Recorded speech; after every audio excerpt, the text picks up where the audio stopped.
지난 봄까지만 해도 김민재 선수는 바이에른 뮌헨 구단의 골칫거리이자 방출 대상 1호였습니다. 토트넘에서 케인과 잉글랜드 파벌을 만들어 세력을 과시했던 다이어가 굴러들어와 자리를 꿰차며 그 입지는 더 줄어들기도 했는데요.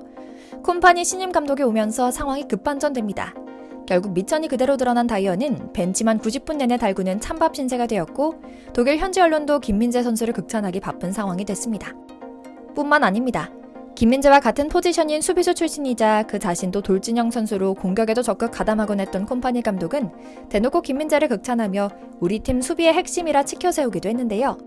최근에는 머리도 이른바 스포츠 머리로 바짝 자르고 이번 시즌 결의를 다졌던 효과가 나는가 싶죠. 그리고 이건 정말 그냥 추측이 아니라 독일 현지의 발언인데요.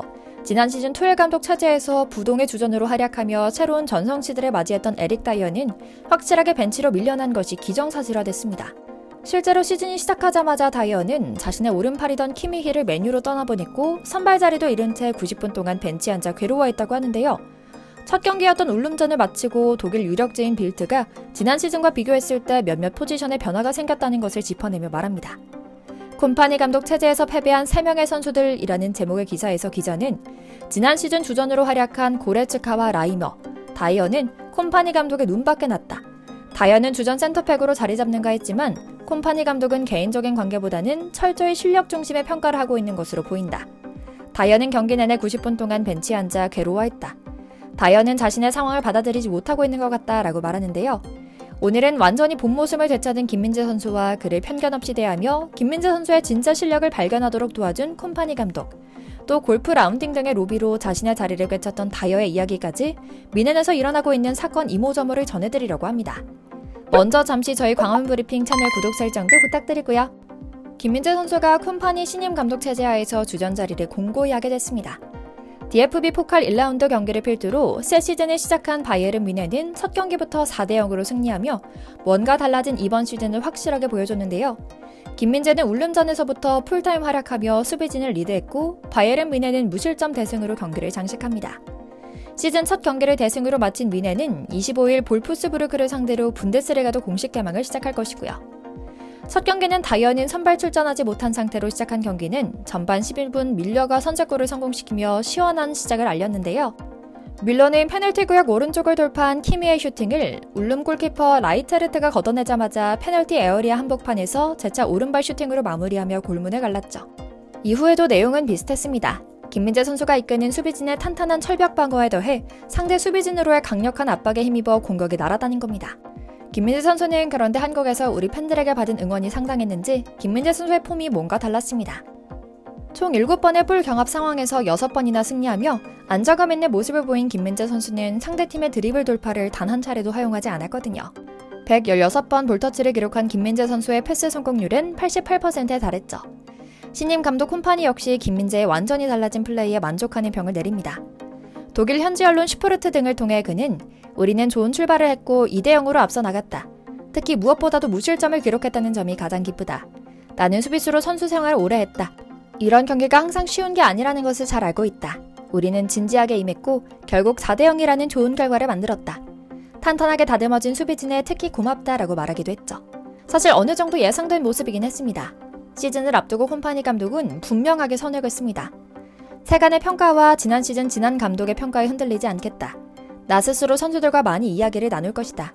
물론 내게 클럽에서 오랫동안 선수들을 알고 지낸 이런저런 사람들이 많은 말을 해준다. 하지만 내게 가장 중요한 것은 직접 내가 내 눈으로 보는 것이다. 과거의 선수들이 무엇을 어떻게 했는지는 내게 중요하지 않다고 말이죠. 그래서인지 수비진을 이끄는 리더십과 탄탄한 수비력을 자랑하는 김민재에게 많은 기회를 몰아주고 있는 것 같다는 생각이 듭니다. 이미 부임 초기부터 괴물이 돌아왔다며 콤파니 감독과 독일 현지 매체로부터 칭찬을 받아왔기 때문에 이번 시즌 첫 경기는 더 값진 증명의 시간이기도 했고요. 앞서 말씀드린 빌트지에 이어 또 다른 독일 매체 TZ는 뮌헨 주전 센터백 김민재는 프리시즌 훈련에서 인상적인 활약을 보이며 다가오는 시즌에 선발 베스트 11 자리를 따놓았다.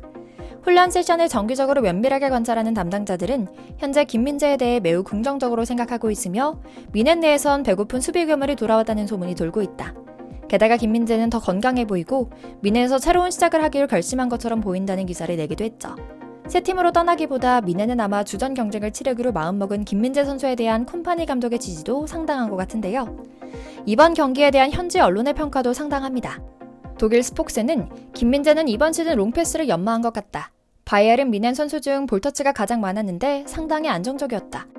특히 직접 치고 나가는 플레이가 뮌헨과 맞지 않는다는 지적에 따라 프리시즌 동안 상대 수비진 후방을 공략하는 훌륭한 대각선 롱패스를 연마한 것 같다. 그리고 매우 성공적이었다라고 말하기도 했거든요. 우리 한국 팬들 입장에서는 정말 너무나 다행인 일입니다. 여러분도 잘 아시는 것처럼 바이에른 뮌헨은 지난 시즌 최악의 한 해를 보냈습니다. 수십 년 만에 1등 자리를 놓친 것은 물론이고 제대로 된 트로피 하나 없는 한 해를 보냈거든요. 결국 원인은 선수단의 불화였습니다. 세계 정상급의 선수들을 모아두고 제대로 된 팀워크를 발휘하기 어려운 이른바 잉글랜드 암세포가 전이됐거든요. 물론 케인과 다이어 두 사람에게만 그 원인을 100% 탓하는 것은 아닙니다. 하지만 분명히 편을 가르고 감독을 매수하고 자기 마음에 들거나 섭외해야 하는 세력과는 골프장 라운딩을 하며 정치질을 했던 것은 간과할 수 없는 이유가 됐죠. 쉽게 말해서 물을 흐린 겁니다. 그래서인지 이번 콤파니 감독 부임은 판을 바꾼다는 측면에서 매우 중요했죠. 그렇게 뮌헨 부임 4달여가 지난 지금 콤파니 감독은 다음 시즌 수비진 주전 경쟁을 어느 정도 정리한 것으로 보입니다. 부임 기자회견에서 공격적인 축구를 지향한다고 밝히고 자기 스스로도 뛰쳐나가며 공격에 적극적인 가담을 했던 콤파니 감독이었기에 나름대로 김민재 선수에게 희소식이 오지 않을까 기대도 했는데요. 역시나 기대처럼 김민재 선수에게 많은 기회가 온 것으로 보입니다. 그리고 우리 팬들은 알고 또 믿고 있습니다. 김민재 선수에게 제대로 된 기회와 격려가 없었던 투엘 감독의 선수 저격 때문에 김민재가 제 기량을 발휘하지 못했을 뿐 김민재의 실력 자체가 거품이 아니라는 사실을 말입니다. 그리고 당장 지난 시즌 초만 해도 뮌헨에서 발군의 실력을 뽐냈습니다. 투엘 전 감독의 지지를 받으며 주전 센터백으로 활약했거든요. 그리고 사실 어느 정도 예상 가능했던 결론이었습니다. 김민재 선수는 분명 현재 뮌헨 센터백 중 가장 공격적이니까요. 발도 빨라 뒷공간을 커버할 수 있는 능력도 갖췄죠. 물론 다이어는 일찍이 이런 흐름에 불맨소리를 늘어놓으며 자신의 붙박이 주전 자리를 위해 수를 쓰기도 했습니다. 실제로 현지 언론은 최근 소식을 전하는 중 다이어와 케인이 콤파니 감독에게 주말 골프 라운딩 제안을 했지만 거절당했다는 뉴스를 내기도 했거든요. 그들의 전형적인 매수 작전인데요. 콤파니 감독의 단호하고 냉철한 성적을 엿볼 수 있는 대목이었죠. 1986년생으로 올해 38살에 불과한 콤파니는 17살인 2003년 자국 명문팀인 안더레흐트를 통해 프로팀에 입문했습니다. 당시 같은 팀이었던 설기현 감독이 어린 나이에도 연습 경기 때 같은 팀 공격수들이 뚫지 못했던 기억이 있다. 그래도 나를 참 잘 따르고 좋은 친구였다라고 할 정도로 한국과도 인연이 있는 선수인데요.